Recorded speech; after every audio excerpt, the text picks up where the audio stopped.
Sejam bem-vindos à edição número 245 do Posto Emissor.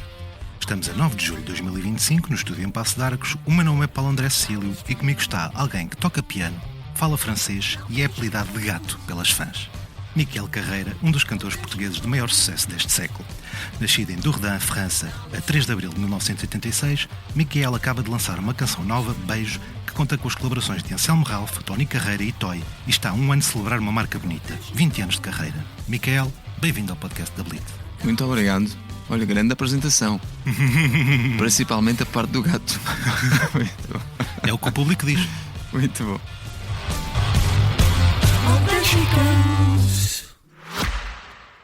O que lhe vamos dizer é música para os seus ouvidos. Dos clássicos às novas tendências, vá a blitz.pt e fica a par das últimas do mundo da música. Todas as novidades, entrevistas com os artistas do momento e reportagens dos concertos que marcam o panorama musical da atualidade.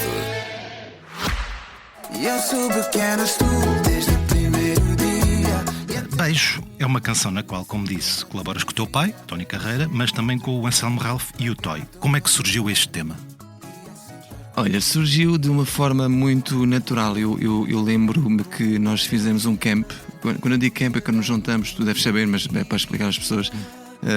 Quando juntamos vários autores, produtores, artistas, para compor durante uma semana, 10 dias, e éramos vários compositores de Portugal, produtores do Brasil, e o Beijo apareceu naquela altura. Inicialmente o tema era só meu, e depois foi surgindo a ideia de convidar o Anselmo, depois o Toy e depois o meu pai. E lembro-me que foi um processo muito rápido, mas as coisas fluíram muito naturalmente. Eu acho que isso depois, quando as coisas acontecem dessa forma, bonita e tão simples, eu acho que isso depois sente-se sempre no resultado final. E porquê estes três artistas em específico? É uma boa pergunta. Olha, o Anselmo, nós temos uma ligação já muito, muito grande, né? Há mais de 10 anos, de um programa muito conhecido das pessoas, que é o The Voice. E depois a ideia do Toy surgiu de uma produtor, e que eu adorei a ideia, porque eu acho que essa música tem muito de música popular portuguesa. Tem alguns ritmos um pouco mais latinos, como a bachata, por exemplo, que é um género que eu adoro.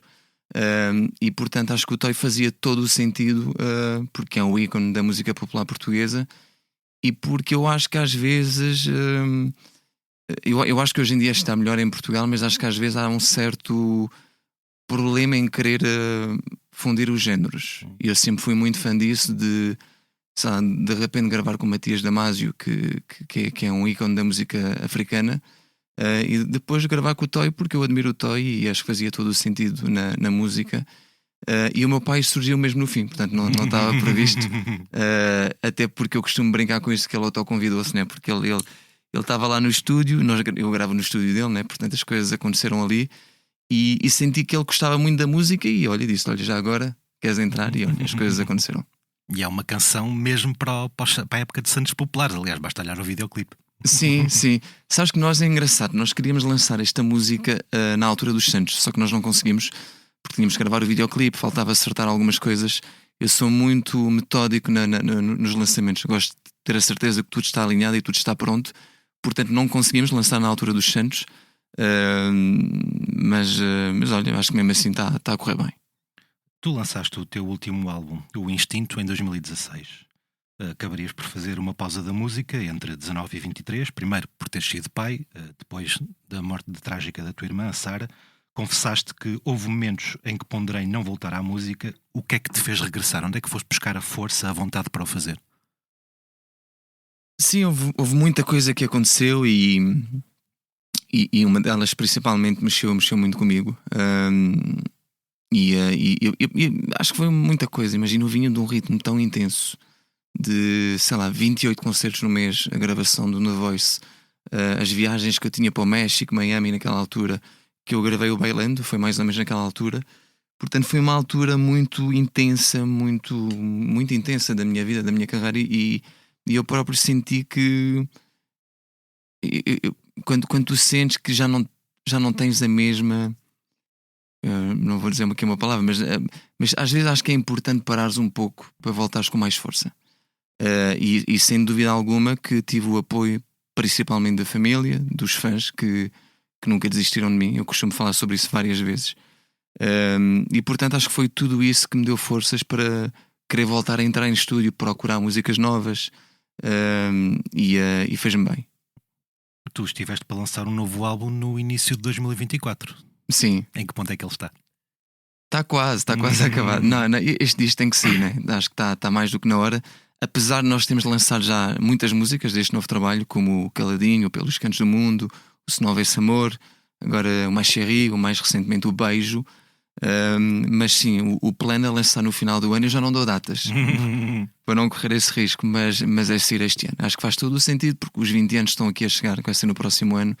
Temos projetos já pensados para os 20 anos, portanto acho que está no momento de encerrar este capítulo do disco, portanto sair o disco e as pessoas conhecerem todo o disco. Permite-me ser então um pouco provocador com uma citação tua, que é: em Portugal não se consegue viver de gravar discos. Porquê gravar um disco então? Não, quando eu já disse isso, é verdade. Não, quando eu digo gravar discos, eu acho que o mercado português, a nível discográfico, é um mercado pequeno. E quando tu tens investimentos tão grandes num disco, a produzir os fonogramas, gravar videoclipes, montares uma equipa, eu sou independente, portanto tenho uma equipa por trás grande e tenho esse privilégio porque foi algo que eu fui desenvolvendo ao longo dos anos. Mas sim, se tu pensares do lado rentável de um disco, não é.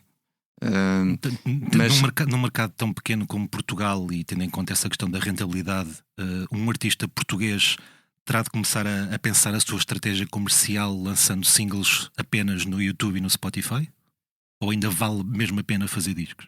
Eu acho que sim, vale a pena, sem dúvida alguma. Eu acho que vale a pena porque hoje em dia o mercado, imagina, eu comecei há 20 anos. Há 20 anos tu lançavas um disco e as pessoas descobriam as músicas. E compravam. E compravam muito mais. Imagina, o primeiro disco vendeu, acho que foram 250 mil unidades.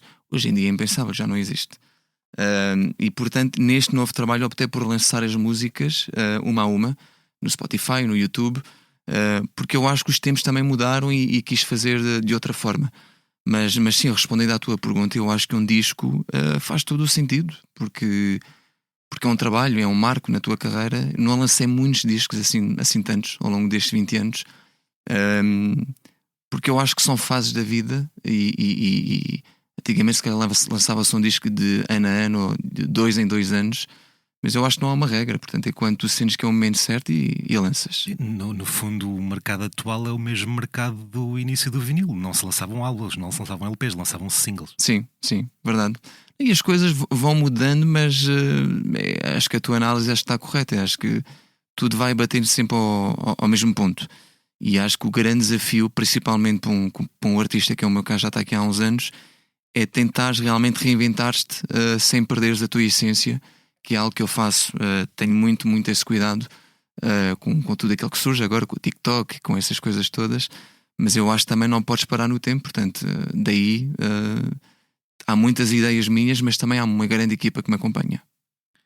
Como eu disse, tu nasceste em França, onde viveste até a adolescência. Como é que era a tua vida por lá? Olha, era uma vida tranquila, era uma vida... Imagina, eu nasci e vivi lá até os meus 15 anos. Portanto, grande parte da minha vida foi passada em França, perto de Paris. Mas também digo, hoje em dia já não me vejo a viver ali outra vez, porque acho que é uma cidade incrível, é um país incrível, mas só passei como turista. Exatamente, é lá 2, 3 dias que eu adoro aquilo, mas não me vejo. Felizmente tive a sorte de poder viajar um pouco por alguns países, né? E não me vejo a viver fora de Portugal, de forma alguma.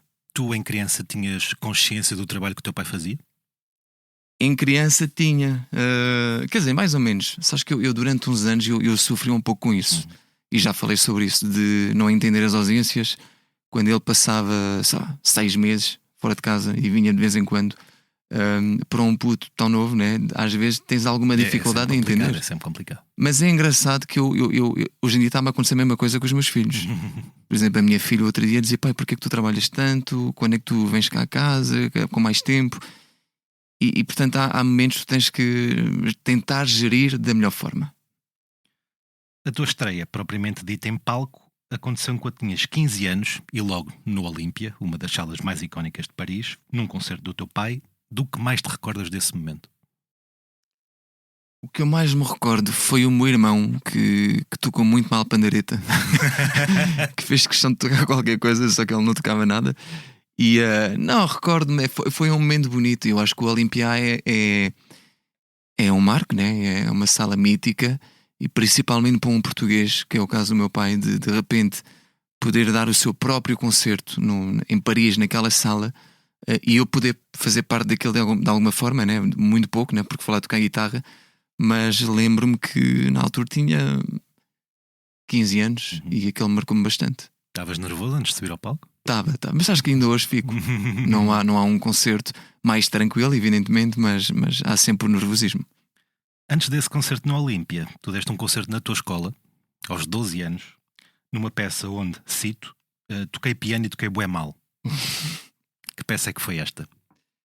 Epá, não me recordo muito bem. Eu recordo-me que aí estava em pânico. Foi daquelas coisas da escola, né? Das peças. E lembro-me que foi na altura que eu comecei a tocar piano. Sabes que eu com o piano tenho uma relação de amor e ódio. Porque eu comecei com o piano, tive aulas de solfégio na escola, no conservatório. No conservatório, exatamente. E o piano sempre, quando começou aquela coisa de juntar a mão esquerda com a mão direita, ele foi um problema. Eu sou muito mais guitarra, né? Portanto, os temas que eu escrevo é a guitarra. Portanto, é guitarra. Mas o piano é mais para... É mais fácil tocar guitarra do que tocar piano? Para mim é muito mais... Sempre fui muito mais intuitivo. E onde eu me sinto realmente muito mais à vontade. Toco piano, mas eu costumo dizer... Intuitivo não no sentido de ler partituras, mas ir descobrindo os acordes. Imagina, eu sou propriamente um músico de ler partitura. Não sou. Não vou dizer que eu sou, porque não sou. Mas sempre fui muito autodidata. E eu lembro com, sei lá, 16, 17 anos, quando eu comecei a tocar guitarra mais ou menos, sempre tive muito jeito. Eu fui trabalhando ao longo dos anos, evidentemente. Mas o piano não. O piano é só mesmo para safar. E como é que foi deixar Paris na adolescência? Como é que foi? Olha, foi uma escolha. Eu fiz muita força com os meus pais na altura, porque eu queria passar mais tempo aqui com o meu pai. Mas quando eu cheguei aqui foi um choque, porque imagina, eu entrei no Liceu Francês. Mas sabias falar português? Falava, mas falava com sotaque. Avec. Tinha ali um sotaquezinho. E que eu acho que ainda hoje tenho um pouco, né? A malta fala nisso. Mas sim, foi um choque cultural, né? Porque são dois países totalmente diferentes. Tinha muitos amigos, tinha família também que ficam em França, que entretanto alguns vieram para cá. Mas sim, na altura foi um choque. Qual é que foi o maior choque cultural? A coisa que mal chegaste a Portugal te surpreendeu, seja pela positiva ou pela negativa? Para já a comida, muito melhor. Apesar da culinária francesa ser incrível, mas gosto Acho mais... que és o primeiro francês a dizê-lo. Não, porque eu gosto de comida. Eu gosto de comida pesada. Eu acho que a nossa é incrível. Mas sim, eu acho que foi principalmente pelo lado de... Imagina, cresci ali, tinha família e amigos, e portanto senti falta de tudo isso. Entrei no Liceu Francês e passado... É engraçado que eu passado 2 ou 3 anos fui convidado a sair. Sim, e era o que eu ia abordar a seguir, porque tu disseste eu não me portava muito bem. Não me portava muito bem e espero que não haja crianças a ouvir isso, mas não estava muito virado para os estudos. Quando eu digo isso, porque já tinha a cabeça muito já virada para a música. Tinha aquelas notas que eu cumpria, mas não era propriamente um aluno brilhante. E entretanto fui convidado a sair e fui para Maria Amália, que é uma escola pública, que é muito perto. E eu acho que quando eu passei para o ensino português, eu acho que ia conseguir adaptar-me muito melhor. Este não portar muito bem, era termos de comportamento ou era só de notas? Eu acho que era mais notas. Eu até era um aluno assim, mais ou menos tranquilo. Nada de traquinices, nada de meter um petardo nas casas de banho. Essas sim, aquelas básicas. O teu álbum de estreia, simplesmente intitulado Micael, foi lançado em 2006. O que é que te recordas dessas sessões de gravação? Olha, uma excelente pergunta. Eu costumo dizer que eu fui atirado quase aos leões, né? Porque eu acho que quando tu tens um apelido tão forte, que é o meu, e quando tu começas com o teu álbum estreia, eu não tive propriamente muito tempo no início para experimentar, para crescer. E quando tu começas, entras em estúdio com um disco em nome próprio, que eu na altura escrevi muito com o Ricardo Landum. Foi uma pessoa com a qual eu aprendi muito e aprendi bastante na parte da escrita, que é um autor, tu deves conhecer, é dos maiores que nós temos em Portugal, de todos os tempos.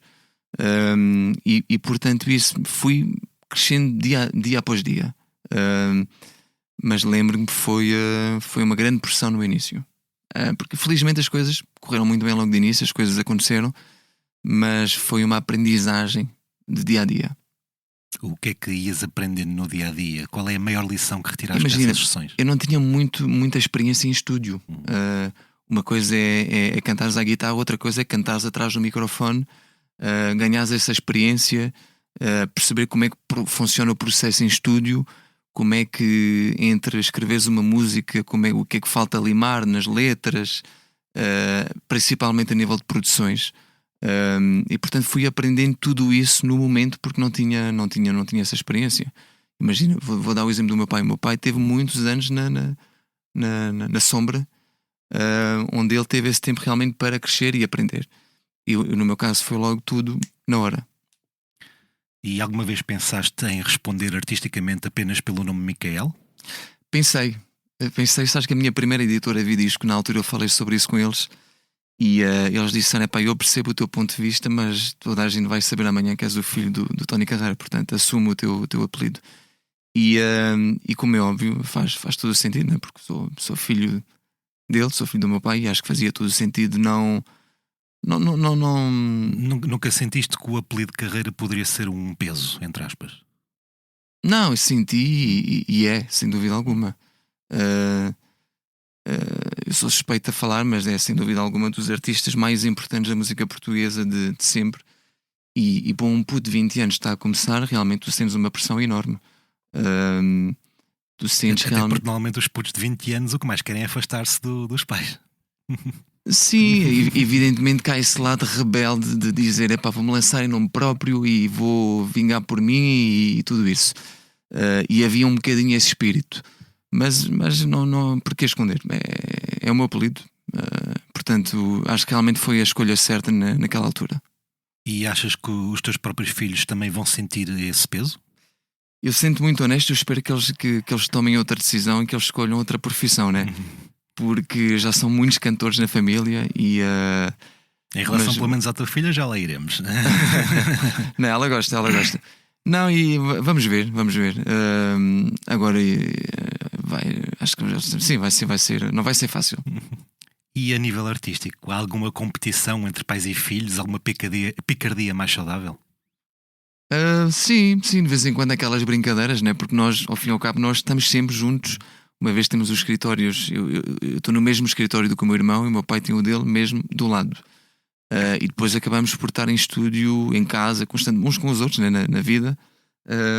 E portanto, sim, às vezes há algumas picardias, são aquelas saudáveis. Queres-me dar um exemplo? Não, sei lá, deixa-me pensar. De repente, olha, vou dar um exemplo. Ainda agora fui capa da Menos LC agora há dias, e eu lembro-me virar para o meu irmão e dizer: "Estás a ver, o quarentão está melhor do que tu." Mas é aquelas coisas tipo, básicas de picar sem maldade. Eu ando em viagem, mas sempre a teu lado. Na minha bagagem leva a tua imagem, o teu nome gravado. Isto, como sabes, são versos retirados ao Meu Herói Pequeno, que é uma canção Certo. que o teu pai te dedicou no primeiro disco dele. Como é que o Micael de 6 anos olhou para esta canção e como é que o Micael de hoje a olha? Olha, eu acho que o Miquel com 6 anos não percebeu a mensagem naquela altura. Mas com passado uns anos, e cada vez mais com o passar dos anos, eu acho que esta letra tem muita força. É sem dúvida alguma das minhas canções preferidas dele, e por tudo aquilo que nós falávamos há pouco tem um grande significado. Não, aquela questão da ausência, aquela questão das viagens, acho que é bonita, é uma letra bonita, é uma dedicatória bonita, e eu gosto muito desta música. E acabarias também tu por dedicar uma canção à tua filha, à Beatriz, O Teu Lugar. É mais fácil escrever uma canção do que criar um filho? Muito mais. Muito mais. Muito mais. Eu acho que a minha maior missão, não, eu acho, tenho a certeza, é ser pai e dar-lhes a melhor educação, passar-lhes os melhores valores.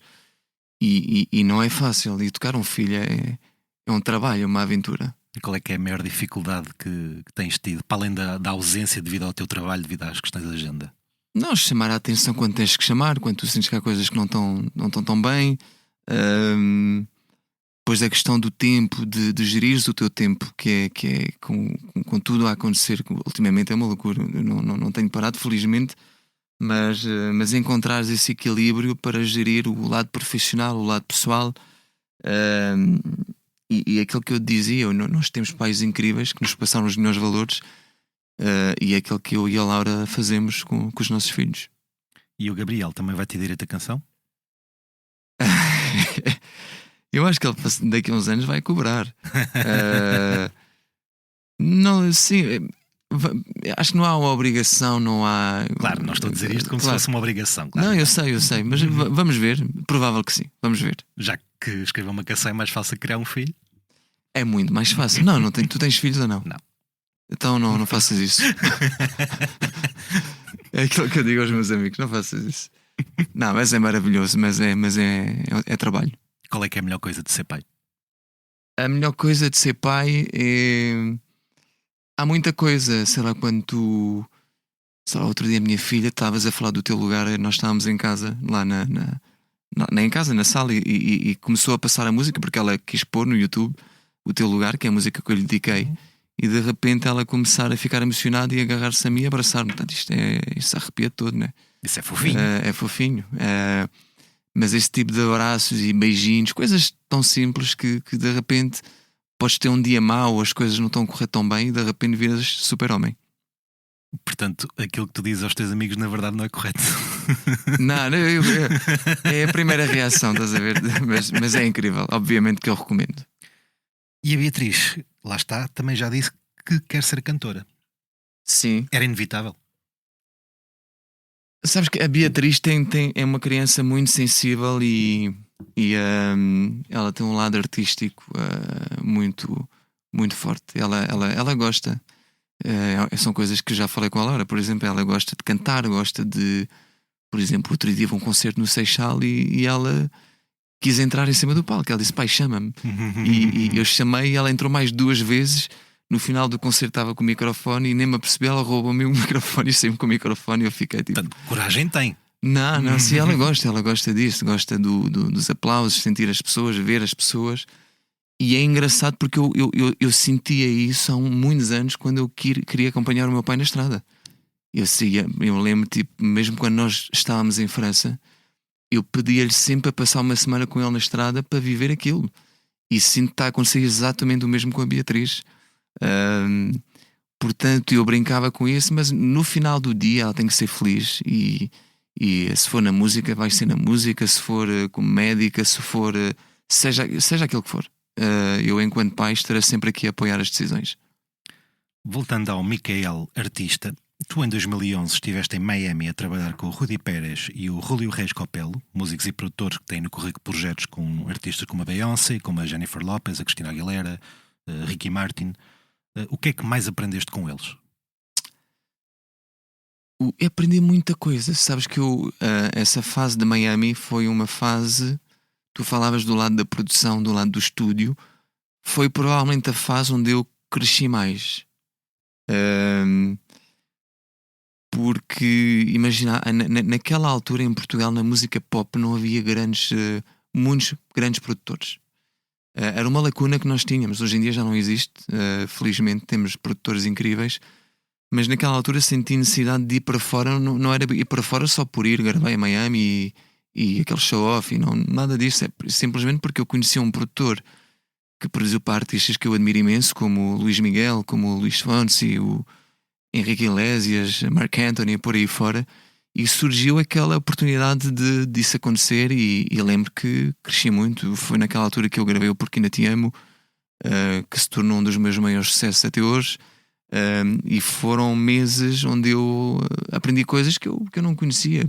Agora vais-me perguntar o quê, né? Tipo um exemplo? Sim, claro que sim. Não, do lado da produção, de perceber algumas coisas que eu desconhecia. Do lado da gravação, principalmente o Rudy foi um produtor que me ensinou bastante, porque além de ser um grande produtor, é um grande cantor. Portanto, há coisas que tu aprendes nas aulas de canto, mas há coisas que tu não aprendes.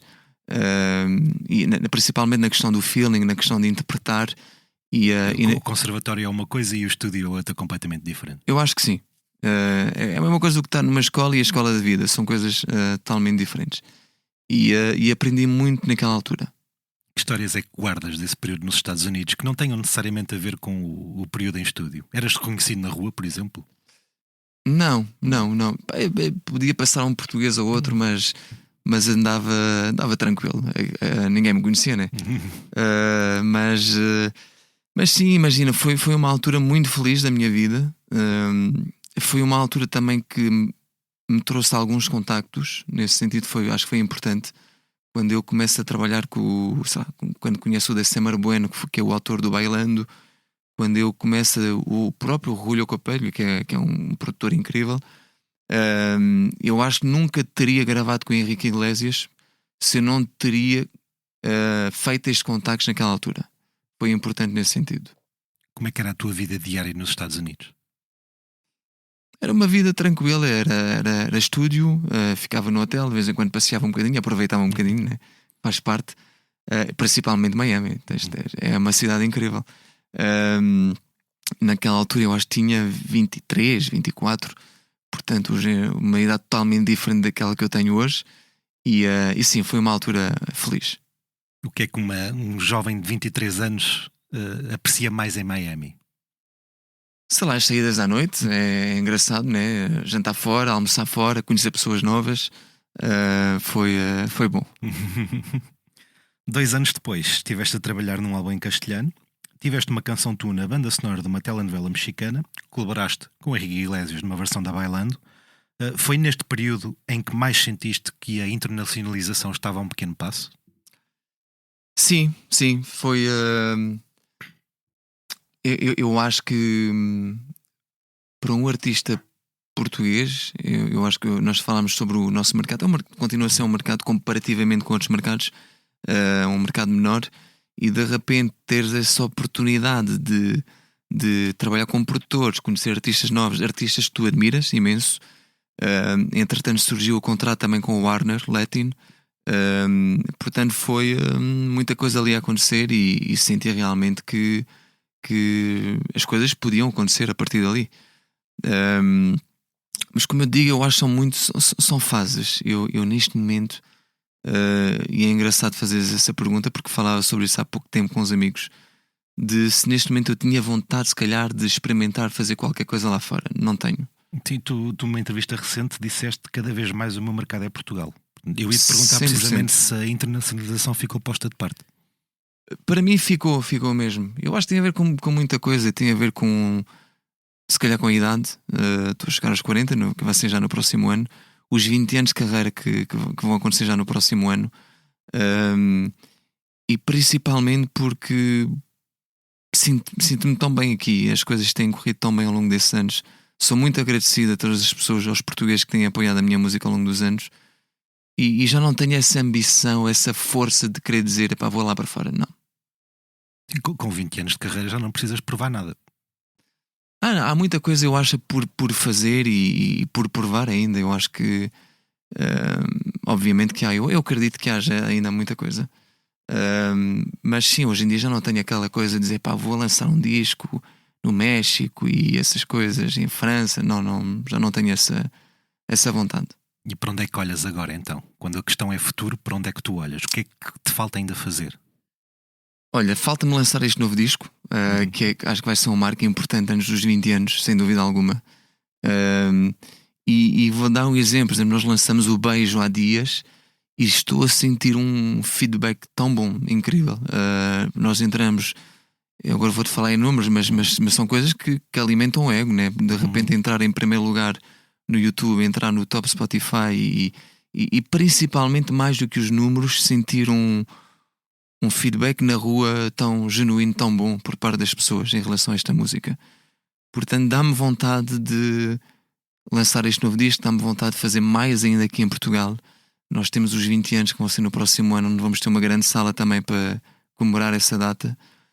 Vamos ter uma tour, já estamos a preparar também ao mesmo tempo. Projetos também ligados aos 20 anos. Portanto, eu acho que é o momento certo de querer fazer mais e sonhar mais ainda aqui em Portugal.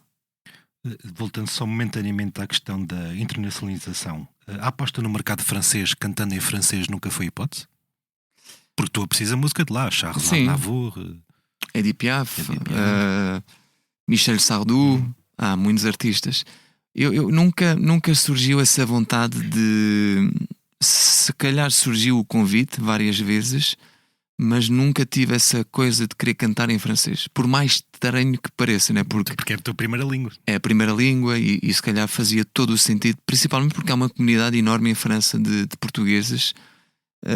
E vou dar um exemplo. Por exemplo, o Beijo neste momento está em número 1 no YouTube no Luxemburgo, número 20 na Suíça, onde há muitos portugueses que falam francês. Mas pela ligação que eu sempre tive com a música latina, desde artistas como, sei lá, David Bisbal, Luís Fonsi, Luís Miguel, que eu adoro, que eu amo, Henrique Iglesias, por aí fora. Portanto, toda essa música cantada em espanhol, quando surgiu a hipótese de gravar em espanhol, agarrei logo aquela oportunidade porque fazia mais sentido para mim enquanto artista, por toda a música que eu ouvi ao longo dos anos e sentir realmente que era o caminho certo para mim. Vou fazer uma pergunta que pode parecer um pouco estranha, mas só um pouco. Na casa de família onde cresceste, ainda lá estão as camas em formato de Ferrari? Não, já não. Sabes que eu tenho imensa pena. Eu tenho que perguntar à minha mãe onde é que estão essas camas. Na altura senti que éramos milionários, mano. Imagino dormir num Ferrari. Mas é engraçado, sabes que ainda hoje tenho o meu Ferrari era vermelho e o do meu irmão era amarelo. É engraçado. E porquê que escolheste o vermelho? Ferrari para mim tem que ser vermelho. Nas sessões do Instinto, é verdade que estiveste a ensinar a 3 metaleiros coisas sobre reggaeton e música latina? Pois é. Estava com o Vasco, o Xanda, né? O Xanda, é verdade. Para quem não sabe, vocalista de More Than a Thousand. Olha, um grande abraço ao Vasco, gosto muito do gajo, pá. Mas sabes que eu conheci pessoas na música que algumas nada têm a ver com o meu género musical e ganhei grandes amizades e aprendi muito também com elas, que é o caso do Vasco, que é um bacana. Gosto muito do Vasco. Mas nunca pensaste a fazer tu um álbum de metal? Não, isto seria um atentado. Não, esquece lá isso. Não, jamais. Mas curto, há cenas que eu curto, mas não. Tipo o quê? Tipo AC/DC, é metal, né? Vamos dizer que sim. Sim, é suave, né? Mas já deve ser a influência do teu pai, que já ele, quando cá esteve, ele disse gosta, que adorava AC/DC. É verdade, ele gosta muito. E o Vasco é um gajo com talento do caraças. Por acaso estive há pouco tempo com ele em estúdio, há uns meses, e já não o vi há algum tempo. Não sabia que vocês conhecem o Vasco, é engraçado. É engraçado. Nós temos de saber estas coisas. Eu estou a entrevistar o Miquel Carreira, por amor de Deus. Muito bom, muito bom. Em 2023 lançaste a Pelos Cantos do Mundo, uma canção escrita em parceria com os Calema. O que é que representa para a música lusófona o facto deles terem esgotado o Estádio da Luz? Olha, ainda bem que tu falas nisso, porque eu há uns dias, para já um grande abraço aos Calema, gosto muito deles. Eu já os conheço há muitos anos e quando eu lancei o Beijo, o Fradique mandou-me mensagem a dar os parabéns por aquilo que está a acontecer com a música e pela própria música. E eu acho isso tão bonito entre colegas, de haver se um colega está a fazer um bom trabalho, de mandar mensagem ou dizer: olha, parabéns, grande cena. E admiro a humildade deles, além de todo o talento, mas são pessoas que eu admiro imenso e que gosto muito. Falando daquilo que tu falavas do Estádio da Luz, eu mandei-lhes mensagem também a dar os parabéns, porque eu acho que é uma vitória de todos nós enquanto artistas de língua portuguesa. Era impensável há uns anos atrás um artista português escutar o Estádio da Luz. É uma cena do caraças. E fico realmente muito, muito feliz por eles, porque são trabalhadores, são pessoas do bem, e acho que eles merecem tudo aquilo que está a acontecer com eles neste momento. Mas não conseguiste ir ao concerto então? Era para ir, mas não consegui porque tive concerto nesse dia. Acho que foi no norte do país. Tive muita pena, eu gostava de ter visto, mas não conseguia. E quando é que tu esgotas o Estádio da Luz? Olha, isso era incrível. Vamos ver. Não, eu acho que olha, é aquilo que tu falavas há pouco, que tu com 20 anos, apesar de ser já um número porreiro, né? Mas há muita coisa por fazer, e o Estádio da Luz era do caraças. Fica após 30 anos então. É um sonho, olha, era incrível.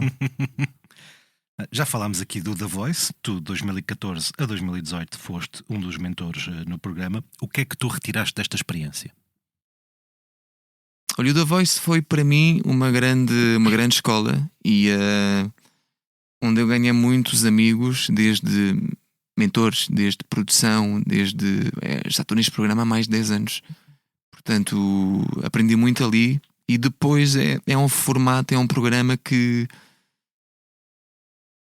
me deu a conhecer de outra forma os portugueses. Uma coisa é ir a um programa da manhã, um programa da tarde, aqueles programas que fazemos sempre em promoção, mas eu acho que o The Voice acaba por mostrar outra faceta que se calhar as pessoas não conheciam em relação a mim. Provavelmente o lado mais divertido, mais palhaço, às vezes vamos chamar assim. E certas coisas. Mas sentes que eras visto como alguém muito sério? Não sei, se calhar, talvez. E eu acho que o The Voice acaba sempre por mostrar essa faceta mais tua, mais humana, daquilo da tua essência. E eu senti isso ao longo dos anos, de pessoas que me dizem: pá, eu adoro ver-te no The Voice, grande programa. E o programa vai arrancar novamente daqui a uns dias, o The Voice Gerações, e portanto é sempre um prazer fazer parte deste formato. E como é que tu vês a ascensão de uma das pessoas que estava na tua equipa, que era o Fernando Daniel? Olha, o Fernando ganhou na minha equipa, né? O Fernando foi como é que eu vejo? Eu acho que o Fernando é um trabalhador do caraças. Acho que o Fernando merece também tudo aquilo que lhe tem acontecido ao longo dos anos. Enquanto mentor dele, né, já há muitos anos, fico realmente contente por tudo aquilo que ele tem feito, e muito por mérito dele, sem dúvida alguma. A RTP transmitiu há alguns dias o concerto que tu deste no Coliseu dos Recreios em 2018, celebração dos teus 18 anos de carreira. Tu, a dada altura, depois de cantares um tema com o teu pai, dizes: como profissional, ele é a maior referência que tenho. O que é que aprendeste com ele ao longo de todos estes anos de carreira? Que conselhos é que lhe pediste? Que conselhos é que ele te continua a dar? Sabes que mais no campo profissional que no pessoal, claro. Não, claro. Não, há muitas coisas. Eu acho que tu não te podes manter tantos anos sem muito rigor, muita seriedade naquilo que tu fazes. Eu acho que nesse aspecto é uma grande referência, mas mais do que tudo é seres fiel a ti próprio.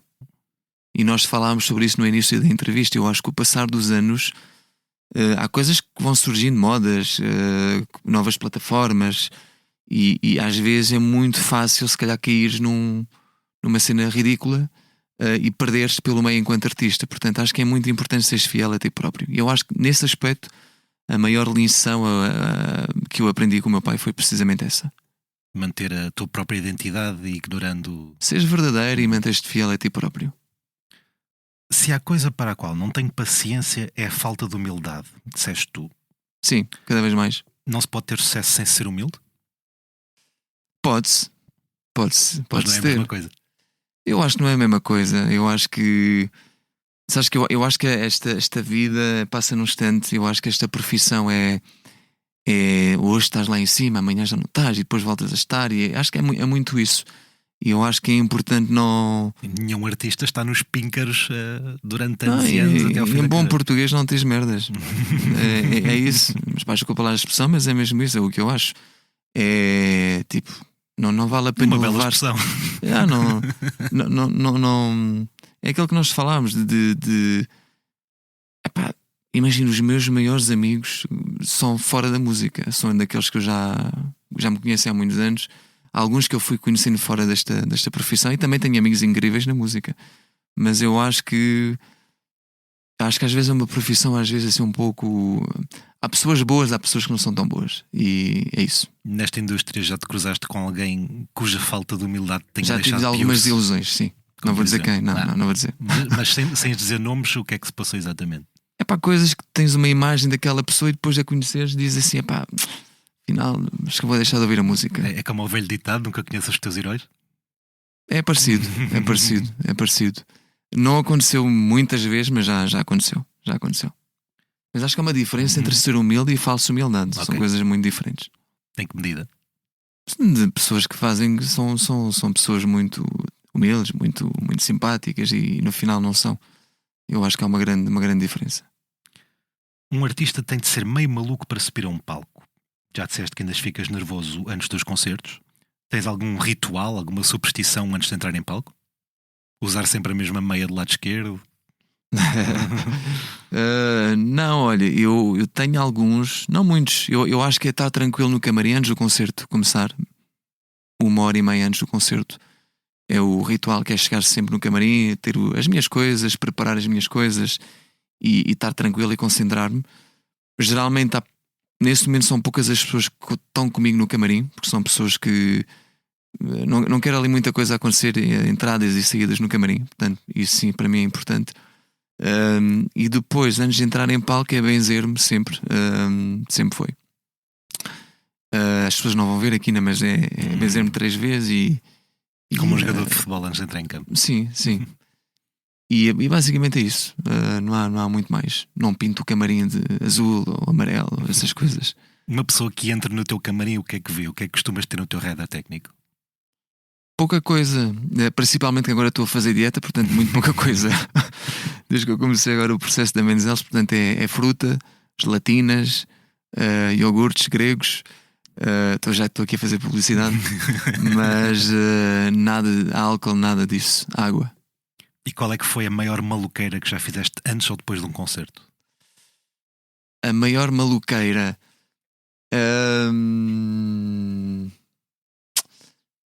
Olha, depois de um concerto, o que é que eu já fiz? Eu acho que não é maluqueira. Imagina agora, estou neste processo agora num estilo de vida mais saudável, mas nos concertos é muito difícil tu aguentares isso. Eu lembro que o outro dia tive concerto e no final comi tudo e mais alguma coisa. Eu disse mesmo ao presidente da Câmara, disse, olha, arranja-me bifanas, arranja-me feijoada, porque tinha uma fome do caraças. Lá se foi a dieta com o Badagai. E já naquele dia foi tudo a vida. Por isso eu acho que a energia é tanta naquele momento e a entrega é tanta. Tu sais exausto e tu queres comer. E foi o que aconteceu depois dos autógrafos. E antes de um concerto? Antes do concerto, não. Comer antes do concerto. Não, uma maluqueira qualquer antes Maluqueira. de um concerto. Assim de repente não me lembro. Continuando na maluqueira, em 2015 o Jornal de Notícias falou com algumas fãs tuas que tinham tirado férias em agosto com o único propósito de assistir a todos os teus concertos. E elas diziam, só este ano assistimos a 25 concertos e já fizemos mais de 5.000 km. Ou seja, para ser fã sério também é preciso ser um bocadinho maluco. É preciso. Não, é preciso, vou dizer porquê. Porque há pessoas realmente que tiram férias para me acompanhar nos concertos. E eu acho isso incrível. Imagina, com haver tanta gente que já me acompanha há tantos anos a viver aquilo que eu vivo intensamente, da forma como eu vivo e a quererem estar comigo durante tantos anos, é incrível. E agradeço mesmo a essas pessoas que... Também é uma coisa que sobe um bocadinho o ego. Aquelas pessoas fazem estes sacrifícios para te ver. Não, e é bom sentir isso. Sabes que eu costumo falar sobre isso, que eu acho que o passar dos anos, se calhar as pessoas podiam se cansar, já estou nisto há uns anos, portanto, e sentir realmente que as pessoas querem acompanhar e querem estar presentes na primeira fila. Eu vou dar um exemplo. Por exemplo, em todos os concertos há caras conhecidas que eu vejo em todos os concertos. Nós tivemos concerto nos Açores, tive aqui uma malta do continente que foi para lá ver o concerto. Isso acontece fora do país também. E realmente eu acho isso incrível. E qualquer artista vive desse apoio, desse carinho. E agradeço a todas essas pessoas que realmente gostam de mim. Qual é que foi a melhor e a pior interação que já tiveste com um fã? A pior.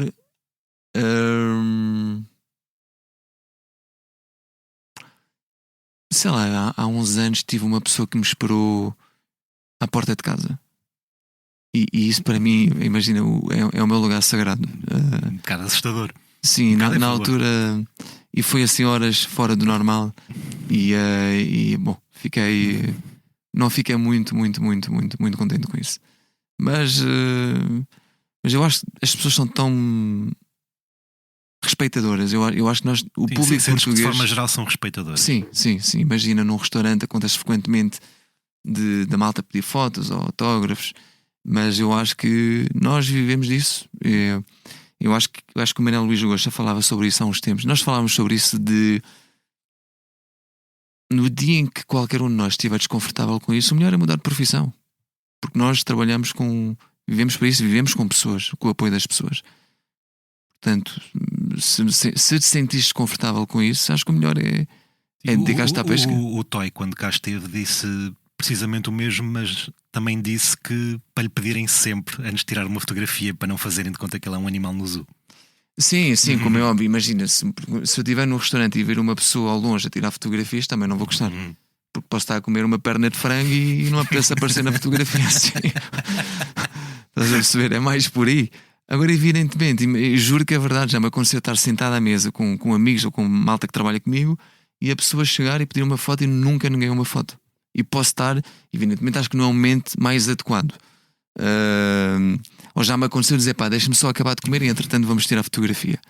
Mas eu acho que esse carinho, esse apoio das pessoas é incrível. Nós vivemos para isso. É isso. Tu também já disseste que gostas de perguntar aos fãs a opinião deles em relação às tuas canções, especialmente às canções novas. Em primeiro lugar, o que é que te têm dito sobre o beijo? Qual é o melhor elogio que já fizeram sobre o beijo? Olha, em relação ao beijo, eu estou a sentir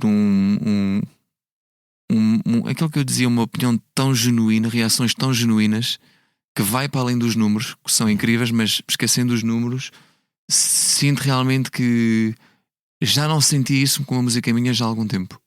Uma frase que te tenham dito que tenha ficado na cabeça. É assim, esta música eu acho que ela tem um pouco dos dois. Ela tem o lado animado, festa, mas também ao mesmo tempo tem uma mensagem de amor bonita. É o primeiro amor, o beijo. Eu acho que o beijo é tão importante. Eu gosto de beijar, eu gosto de beijo. E acho que principalmente numa fase onde o mundo está tão estranho, eu acho que o amor nunca faz falta. Faz falta, aliás. Eu acho que o amor faz falta e nunca é demais. E tenho sentido isso das pessoas dizerem que realmente gostam da letra, gostam da música e que sentem ligação também com a música. E em relação às tuas outras canções, qual foi o melhor elogio que já recebeste? O maior da parte de elogio, um fã. sei lá, de pessoas que dizem revejo-me na letra e já vivi isso. E já me ajudou a ultrapassar uma situação mais complicada da minha vida. E quanto a música tem essa capacidade, eu acho que isso é incrível. Qualquer artista quer ouvir. Sim, eu acho que é incrível. Já me aconteceu, sei lá, com músicas como, sei lá, Porque Ainda Te Amo, o Tatuagem, mais recentemente o Pelos Canos do Mundo, que eu gravei com o Matias. E eu acho que quando isso acontece é top, é incrível. Da mesma medida, já algum fã te disse: olha, não gostei tanto desta? Já aconteceu. E tens que aceitar. Mas já aconteceu. Em 2010 disse isto a Ágata: o Miquel Carreira é um lindo rapaz, se tivesse a idade dele não me escapava. E muito bom. Tendo em conta que eu apresentei-te como um gato, qual é que foi o maior piropo que já recebeste? O maior piropo, já recebi alguns. És bom como um milho, qualquer coisa do género. Não, sei lá, já recebi alguns. Já não recebo há muitos anos, sabes que eu... Coitadinho. Ainda já não vão com Mas eu aceito, se quiserem, eu já não agradeço. vão com cartazes a dizer faz-me um filho? Mas... Não, por acaso eu não vejo estes cartazes já há algum tempo. Fica a dica para as fãs. Tu assumes-te um artista romântico. Qual é que foi o gesto mais romântico que já tiveste? O gesto mais romântico que eu já tive. Eu acho que há coisas tão básicas às vezes que as coisas mais básicas acho que são as mais bonitas. Pá, eu lembro outro dia estava a voltar de um concerto e estava com o meu assistente, o João, e disse: Olha, vamos parar aqui numa loja de flores, florista, e vou comprar aqui um ramo. Pá. E num dia aleatório, estás a ver? Tipo, e disse: Olha, vou-lhe, porque ela merece. Porque acho que a Laura Real é uma mulher incrível e tem sido um grande apoio para mim ao longo dos anos, e é uma mãe do caraças. E admiro muito. Pá, olha, é isso. Acho que às vezes há coisas que estão assim, tão bonitas. Vamos então passar para os 20 anos de carreira. Disseste que vai ser um concerto numa grande sala. Um beijo, por exemplo. Um beijo, exato. De repente chegares e assim do nada e dás um beijo. Mas acho que é normal quando se é casado. Sim, mas um beijo sentido. Que acho que às vezes com o passar dos anos nas relações, com as rotinas, às vezes acho que é importante surpreender a pessoa e conquistares a pessoa. Passando então para os 20 anos de carreira. Já disseste que ias dar um concerto numa grande sala. Podes dar mais pormenores ou ainda está no segredo dos deuses? Ainda está no segredo dos deuses, mas quando for o momento certo eu vou revelar. Mas sim, estamos a preparar um grande concerto para os 20 anos. Voltando à Men's Health, que te desafiou a passar por uma transformação física notável. Temos falado disso ao longo desta conversa. Perdeste 14,2 kg, ganhaste 3,330 de músculo. Primeiro, o que é que te motivou a fazê-lo? O que é que me motivou a fazer? Eu acho que muita coisa. Eu lembro que o ano passado, na passagem de ano, eu tive um concerto no Terreiro do Paço. Há uma cena incrível, sabe? Muita gente. Foi provavelmente o maior concerto que eu dei até hoje a nível de quantidade de pessoas. E de repente saí do palco e estava com uma energia pesada, estava cansado. E porque realmente. Era o que eu ia perguntar a seguir. Percorrer palcos de norte a sul e de leste a oeste não é exercício suficiente? Já é um exercício já grande. E, sim, sem dúvida alguma. Mas eu acho que às vezes quando. O que eu aprendi neste processo é quando a vida acontece, todos nós, não sou só eu, todos nós, é importante ter boas rotinas e bons hábitos alimentares. E está-te a falar, a pessoa há pouco disse que gosta de comer uma feijoada se for preciso a seguir ao concerto. Mas eu acho que é encontrar um equilíbrio nisso tudo e não comer feijoadas todos os dias. Porque enjoas. Até porque enjoas, mas eu estava a comer mal. Estava a comer mal e estava com. Mas repara, podia ser pior. Se comesse um sarrabulho todos os dias era muito pior. Sim, também é verdade. Mas eu acho que principalmente é não ter horários de comer mal todos os dias. Não... E nesse processo da Men's Health aprendi isso. Eu acho que a capa foi a finalidade, né? Porque sem dúvida alguma acho que foi incrível. Mas tudo aquilo que eu aprendi no processo de reaprender a comer bem, imagina, eu desde que acabei a capa, desde que eu fiz a capa, continuo a manter os treinos todos os dias. Porque sinto que é algo que me faz bem a mim, a nível de saúde, a nível de autoestima, e até em palco sinto-me com mais energia neste momento. Portanto, aconselho toda a gente a fazer isso. Vamos terminar com comida. Porque o teu próximo concerto terá lugar em Ilhavo a 15 de agosto no Festival do Bacalhau. Sim. Qual é o teu prato de bacalhau favorito? Bacalhau com natas. Gosto. Sabes que eu outro dia estive num restaurante incrível, Casa do Bacalhau, que eu recomendo. Não conhecia. Muito bom. E recomendas mesmo bacalhau com natas? Olha que eu também sou fã. Eu gosto, caso gosto muito. É top. Se eu for lá e não gostar de bacalhau com natas, eu vou-te cobrar. Então vamos lá os dois. Quando quiseres, vamos lá com o Vasco, Alexandre.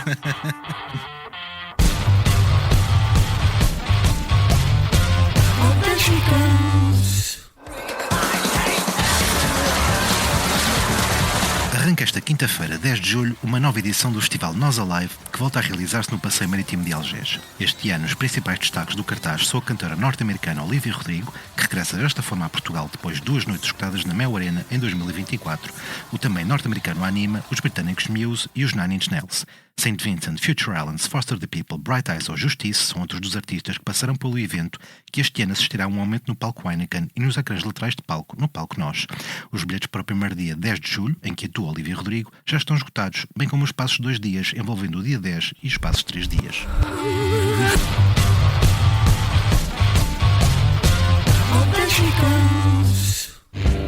Captain Christopherson. O Nós Alive não será o único palco para a música por estes dias. Destaque-se também o regresso a Portugal do cantautor norte-americano Bill Callahan, que irá atuar no Teatro Tivoli BBVA em Lisboa esta quinta-feira, 10 de julho, e na Casa da Música no Porto, a 11 de julho. Antes de voltar ao nosso país, Callahan esteve à conversa com Lia Pereira, tendo sido questionado sobre a situação política nos Estados Unidos com a reeleição de Trump, com o fato de ter sido considerado o equivalente americano do fado e garantindo que está sempre a escrever canções novas. Em Lisboa e Porto, apresentará o seu mais recente trabalho, Resuscitate, de 2024. Micael, eu não sei se tu estás familiarizado com a música do Bill Callahan, mas também não sobre isso te quero perguntar, porque, tal como tu, ele é pai de 2 filhos pequenos e nesta entrevista que ele deu à Blitz foi questionado sobre se tenta não ficar fora de casa demasiado tempo. E a resposta que ele deu foi: é verdade que tento limitar o tempo que passo fora de casa, não quero que a minha família perceba que não precisa de mim, obrigar a minha mulher a capitanear o navio sozinha pode tornar as coisas mais complicadas. Passas o mesmo contigo? Sim, eu acho que arranjar aqui esse equilíbrio de conseguir não falhar em casa, mas também não do lado profissional também não falhar com as coisas. Eu acho que há sempre 2 pais, não há só um. Portanto, e nesse aspecto, eu falando da minha mulher, da Laura, tem sido uma ajuda enorme para mim.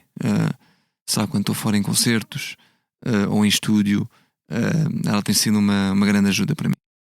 Mas tentas também que ela não, lá está como disse o Bill, que ela não seja a capitã do navio sozinho. Eu acho que sim, sem dúvida.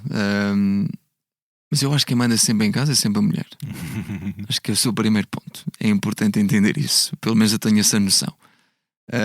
Mas sim, evidentemente que não pode ser a única pessoa que mandar o barco. E acho que o pai tem o seu papel, tal como a mãe tem. Os dois têm um papel fundamental, cada um à sua maneira, ou da mesma forma.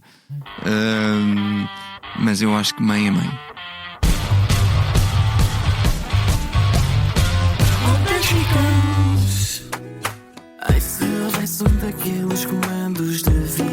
Chegamos assim ao final de mais um posto emissor. Muito obrigado ao Micael Carreira por se ter juntado a nós. Meu nome é Paulo André Cecílio. Os temas de abertura e conclusão são da autoria de Legendary Tiger Man e a sonoplastia e edição multimédia esteve a cargo de João Luís Amorim. Como de costume, terminamos com uma breve leitura à escolha do convidado. Micael, estás à vontade. Je vous parle d'un temps que les moins de 20 ans ne peuvent pas connaître. Montmartre, en ce temps-là, accrochait ses lilas jusqu'à sous nos fenêtres. Et si l'humble garni, qui nous servait de nid, ne payait pas de mine, c'est là qu'on s'est connus. Moi qui créais famine et toi qui posais nu. La bohème. Who had a boy that thought he was her private toy. She had a way to get things done. Oh, there she goes. O que lhe vamos dizer é música para os seus ouvidos. Dos clássicos às novas tendências, vá a blitz.pt e fica a par das últimas do mundo da música. Todas as novidades, entrevistas com os artistas do momento e reportagens dos concertos que marcam o panorama musical da atualidade.